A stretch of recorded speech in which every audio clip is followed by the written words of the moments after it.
Donald, is great at the one-liners, but he's a chaos candidate, and he'd be a chaos president. He would not be the commander-in-chief we need to keep our country safe.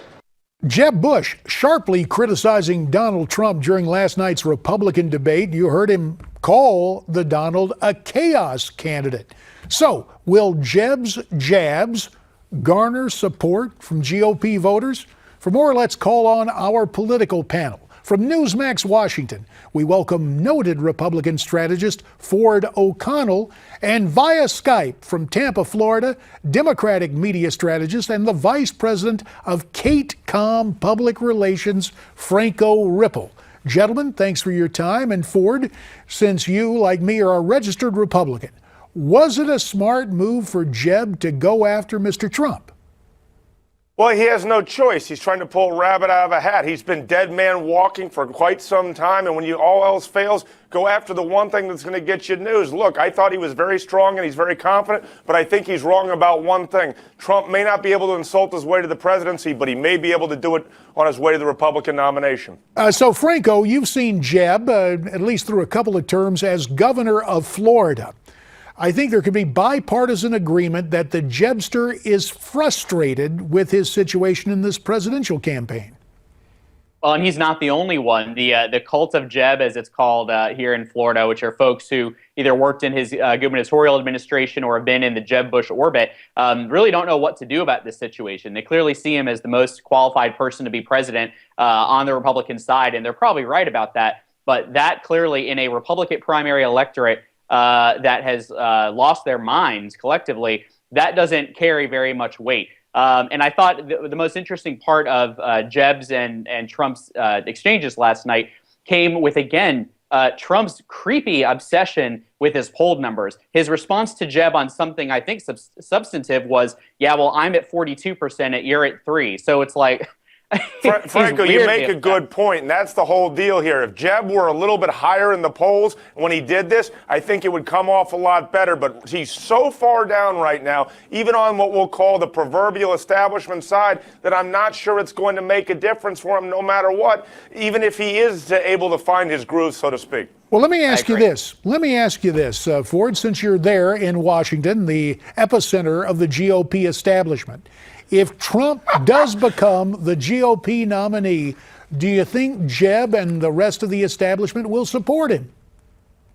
Well, I think that they have no choice, and they're going to have to support him, because losing with Trump is not really an option, because Hillary Clinton is going to be another 8 years of Obama, and that means 16 years total, and this nation can't afford that. All right. Now, Franco, I know you want to weigh in, but I got to show you something else, because you like it when Republicans attack each other. Last night, fireworks between Rand Paul and Chris Christie over the subject of no-fly zones in Syria. Let's take a look at it.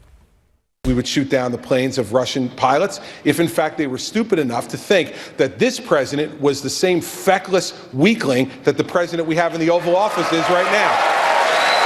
Well, I think if you're in favor of World War III, you have your candidate. You know, here's the thing. My goodness, what we want in a leader is someone with judgment, not someone who is so reckless as to stand on the stage and say, yes, I'm jumping up and down. I'm going to shoot down Russian planes. So only a couple of minutes remain. Franco, I know that you love to see these Republicans mix it up, but who got the better of that little encounter?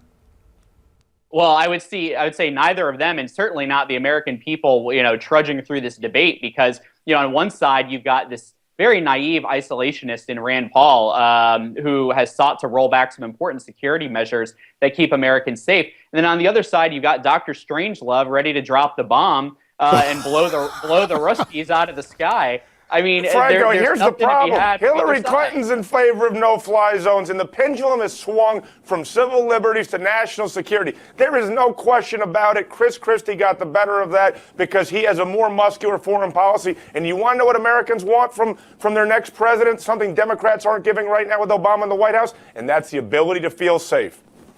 Well, to Ford's point, I would only agree that I would rather personally have a president who is inclined towards action than inaction. And I think Rand Paul, again, I'll say he's naive, I think, when it comes to issues of national defense, and security. And I certainly wouldn't want to see him as president. I wouldn't want to see Chris Christie as president, but I think he'd be more likely to take action if needed. I still think that Hillary Clinton, from everything we know about her, is inclined always towards action, and I would trust her most with the nuclear codes and that 3 a.m. phone call. Fair enough. Okay, I got to go to financial news. To you, Ford O'Connell, down the street. The Fed raising interest rates 0.25%.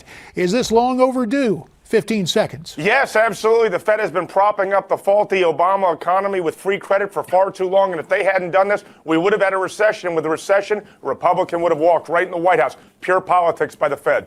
All right, Ford O'Connell in Washington, Franco Ripple in Tampa. Gents, we thank you very much.